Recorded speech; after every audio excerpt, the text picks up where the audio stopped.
అందరికీ నమస్కారం. కుండలి శివ సాధనకు స్వాగతం. కుండలి అనేది మనలో నిద్రలో ఉన్న జీవశక్తి అనగా లైఫ్ ఎనర్జీ. ఇది వెన్నుముక స్పైన్ కింద భాగంలో ఉంటుంది. కాయిల్డ్ ఎనర్జీ అనగా ఇది చుట్టలు చుట్టుకొని ఉండడం వల్ల దీన్ని కాయిల్డ్ ఎనర్జీ అంటారు. అందుకే దీనిని కుండలిని అని కూడా అంటారు. కాయిల్డ్ అనగా కుండలిని. అసలుకి కుండలిని అంటే ఏమిటి అనేది మనం తెలుసుకోవాలి.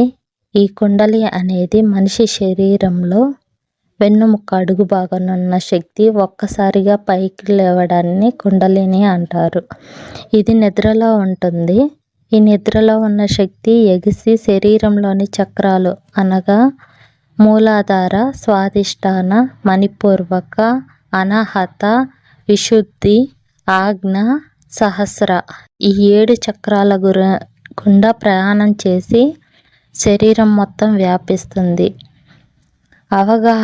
అవేర్నెస్ పెరుగుతుంది. ఇది ఎగిసినప్పుడు అంతర్గత శాంతి వస్తుంది.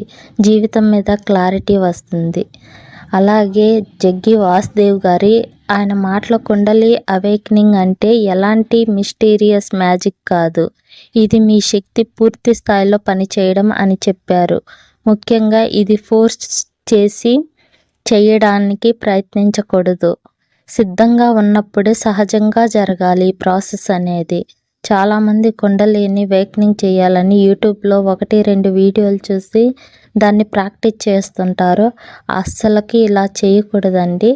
కుండలి సాధన చేసేటప్పుడు ఫుడ్ ఇంకా చాలా వాటిని ఫాలో అవుతూ చేయాలి. ఫుడ్డే కాదు, యోగాలు చేయాలి, వ్యాయామాలు, ఎక్సర్సైజ్, వాటికి సంబంధించిన ఎక్సర్సైజ్ కూడా ఉంటాయి. అలాగే ఒక్కొక్క చక్రం గుండా ఇది పాస్ అవుతుంది కాబట్టి గురువు ఖచ్చితంగా ఉండాలి కుండలి వేక్నింగ్ అయ్యేటప్పుడు. ఈ కుండలిని ఎలా వేక్నింగ్ అవుతుంది? సద్గురు ప్రకారం 3 ప్రధాన మార్గాలు ఉన్నాయి. యోగా, ధ్యానం, శరీరం, మనస్సు సిద్ధంగా అవుతాయి. శక్తి స్వయంగా పైకి ఎగురుతుంది. అంటే శరీరాన్ని, మనసును ఒకే దాటిలో పెట్టాలి. అనగా వ్యాయామాలు పూర్తి చైతన్యంతో చేస్తే మైండ్, మనసు 2 కలిసినప్పుడు ఈ కుండలి అవేక్నింగ్ అనేది ఈజీగా అవుతుంది. అందుకే నేను చెప్పేది ఫుడ్ కానీ యోగా ఇవన్నీ సమపాలనలో ఉంటే కుండలి అవేక్నింగ్ అవ్వడానికి చాలా దగ్గర మార్గాలుగా ఉంటుందన్నమాట. ఈజీగా అయ్యే ప్రాసెస్ ఇవన్నీ ఉంటే. ఇంకోటి భక్తి మార్గం. పూర్తి సమర్పణ, సరెండర్ అవ్వడం దేవునికి. హృదయం ద్వారా శక్తి మేల్కొంటుంది. ఈ భక్తి మార్గంలో ఉన్న వాళ్ళకి ఎలా అవుతుందంటే, నేనే ఎగ్జాంపుల్ అండి. భక్తి మార్గం ద్వారానే నేను కుండలి వేక్నింగ్ చేసుకున్నాను. భక్తి మార్గంలో ఎలా అవుతుందో అనుకోవచ్చు. నిత్య పూజలు చేయడం వల్ల, నిత్య దీపారాధన, ప్రసాదాలు, అలాగే భజనలు, కీర్తనలు ఇవి వింటున్నప్పుడు భగవంతుని మీద ప్రేమ పెరుగుతుంది. మనలో కరుణ ఏర్పడుతుంది. మనకు తెలియకుండానే భగవంతుని చూడగానే ఏడ్చేస్తాం. అలాగే ధ్యానం చేయండి. భక్తి మార్గంలో కూడా ధ్యానం చేసే వాళ్ళు ఉంటే వాళ్ళకి కుండలిని చాలా త్వరగా వేక్నింగ్ అవుతుంది.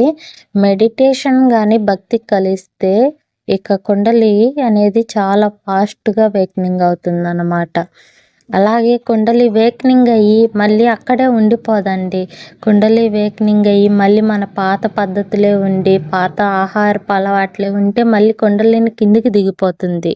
అందుకే జీవితంలో ఈ ప్రాసెస్ అనేది లైఫ్ టైం జరుగుతూనే ఉంటుంది. పూర్తి సమర్పణతో భక్తితో చేస్తే కనుక సహస్రం గుండా ఎనర్జీ అంటే యూనివర్సల్ ఎనర్జీ అనేది మన శరీరంలోకి ఫ్లో అవుతుంది. తంత్ర మార్గంలో కింద నుంచి పైకి కుండలిని వేక్నింగ్ చేస్తే దీంట్లో మా భక్తిలో మాత్రం సహస్రం నుంచి కిందకి ఎనర్జీ వస్తుందండి. అంటే స్లో ప్రాసెస్గా జరుగుతుంది. ఒక్కొక్క చక్రాన్ని యాక్టివేట్ చేసుకుంటా క్లీనింగ్ చేసుకుంటా ఏవైతే మన గత జన్మ జ్ఞాపకాలు ఉన్నాయో, ఏవైతే మన గత జన్మ కర్మలు ఉన్నాయో వాటన్నిటినీ పూర్తిగా క్లీనింగ్ చేసుకుంటా మెల్లమెల్లగా అడుగులు వేసుకుంటూ కుండలి వేక్నింగ్ జరుగుతూ వస్తుంది ఈ ప్రాసెస్ అనేది. కుండలి వేక్నింగ్ అనేది ఒక నెలలోనో ఒక రోజులోనే అయ్యే ప్రాసెస్ అయితే అస్సలు కాదండి. అసలు ఆ ఉద్దేశంతో చేయాలని అసలు కనుక్కోకండి. ఇది పూర్తి సమర్పణతో దేవుడి మీద అత్యంత ప్రేమతో చేసినప్పుడు మాత్రమే ఇలాంటివి జరుగుతాయి.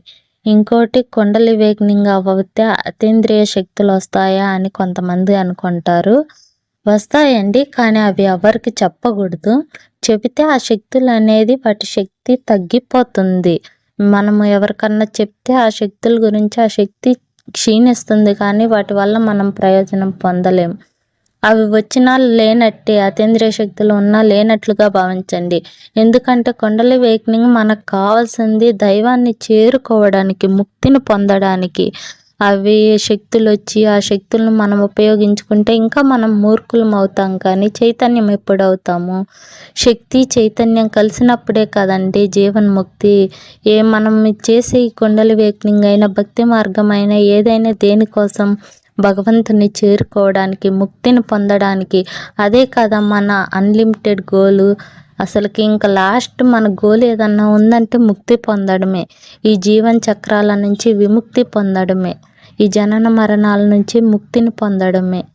మళ్ళీ అదే జీవుడు, అదే జీవితం, అవే జీవితాలను కొనసాగిస్తూ అవే బాధలు, అవే కష్టాలు. ఇవి కాదు కదండి మనం చేరుకోవాల్సింది. ఎప్పటికైనా భగవంతున్నే కదా. మరణం, జననం ఇలాంటి వాటిని, ఈ చక్రాలన్నిటినీ ఛేదించడమే కాదు చివరి లక్షణం. అయితే ఈ కుండలి యాక్టివేట్ అవుతున్నప్పుడు అసలుకి ఏం జరుగుతుందని కొంతమంది అడుగుతారు.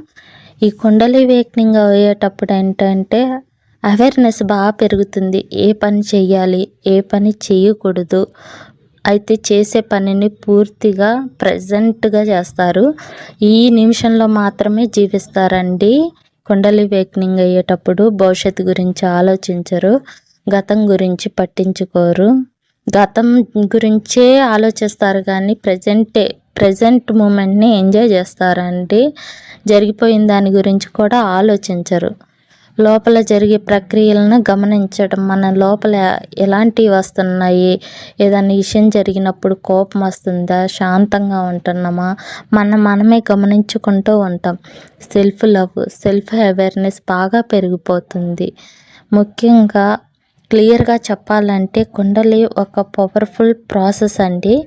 దీన్ని తప్పుగా ప్రాక్టీస్ చేస్తే మానసిక అస్థిరత్వం, మనకు తెలియకుండానే అశాంతి, మన కుటుంబంలో సమస్యలు, శరీర సమస్యలు కూడా రావచ్చండి కొంతమందికి. ఎందుకంటే కుండలి ప్రాసెస్ జరుగుతున్నప్పుడు క్లమ్జింగ్ అవుతుంది. అటు ఇటు కదలడం, పైకి కిందికి, బాడీ మొత్తం షివరింగ్ అవ్వడం, ఇలాంటివి చాలా అనుభవాలు వస్తున్నాయి. అలాంటప్పుడు మనము గురువు లేకుండా చేస్తే శరీరం, మనసు ఒత్తిడికి లోనయ్యి అదొక రకమైన ఇబ్బందులు వస్తాయండి. అందుకనే చెప్తున్నా, గురువు లేకుండా మాత్రం ఈ ప్రాసెస్ చేయకూడదు. మీరు చాలా భక్తిమంతులైతే మాత్రమే, భక్తి మార్గం ద్వారా చేస్తే మాత్రం ఇది సేఫ్ అండి. లేకపోతే మీరు తాంత్రిక ప్రాసెస్లో తొందరగా చేయాలనుకున్నారనుకో కుండలిని ప్రాసెస్ని, ఖచ్చితంగా ఒక మంచి గురువు కావాలి.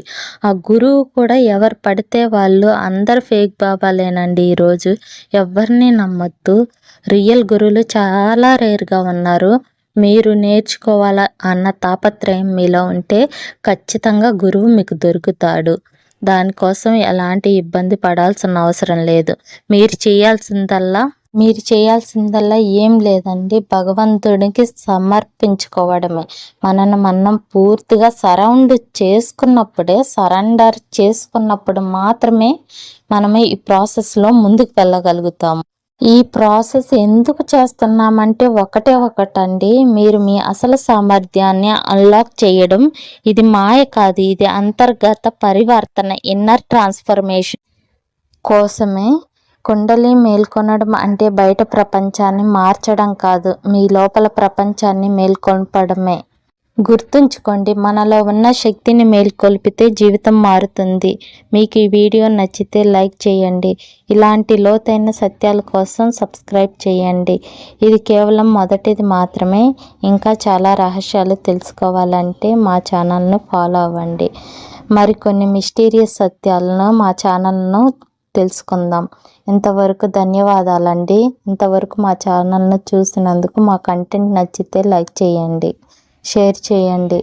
అలాగే మీకు ఏమన్నా సందేశాలు ఉంటే ఈ వీడియోలో కామెంట్ బాక్స్లో అడగండి, నేను ఖచ్చితంగా రిప్లై ఇస్తానండి. నమస్కారం. మళ్ళీ మరొక వీడియోతో కలుసుకుందాం.